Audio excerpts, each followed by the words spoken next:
Huge breaking news in the last hour. It was a case of when, not if, but now it is official. Tottenham have parted company with Antonio Conte 8 days after the Italian slammed his players as selfish during their 3-3 draw with Southampton. Conte departs Tottenham after 16 months in charge. It all came to a head in what has been a miserable March.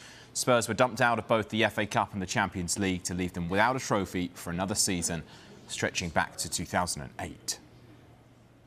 One of the big issues really has to be he didn't seem to want to sign a new deal, and that deal was running until the end of the season. I and other colleagues of mine would ask him week after week about signing a new deal, and he wouldn't want to really talk about it. He said, this is something we will discuss at the end of the season. But when you're in a situation at a club like Spurs, you've got players thinking about the manager's future as well. It just didn't seem right, and I think that plays a part as well. But it's a real sliding doors moment at Southampton. They were seconds away from going third. Then they give a penalty away in the last minute. And then all of that happened, that unbelievable press conference, post-match press conference, 10 minutes or so. And we've heard it every day on Sky Sports News, haven't we? And now we get the news that he is no longer at the club. It was quite a short statement as well. No massive thanks from Daniel Levy. It was a brief statement, but he mentions 10 games to go. And they are fourth at the moment, Tottenham Hotspur. And this is such a huge season.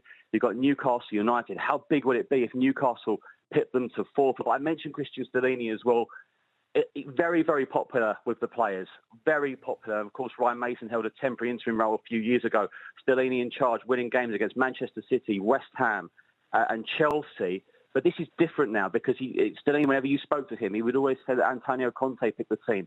He did sometimes the team talks on FaceTime. That's not going to happen anymore. So just Stellini have his own formation, the way he wants to work. So much. It's going to be a really, really interesting week ahead.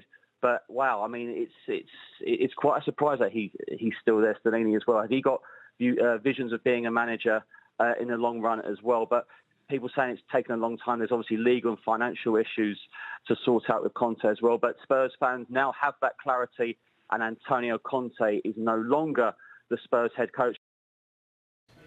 Well, Tottenham's announcement of Conte's departure was brief. Before Chairman Daniel Levy said, we have 10 Premier League games remaining and we have a fight on our hands for a Champions League place. We all need to pull together. Everyone has to step up to ensure the highest possible finish for our club and amazing, loyal supporters.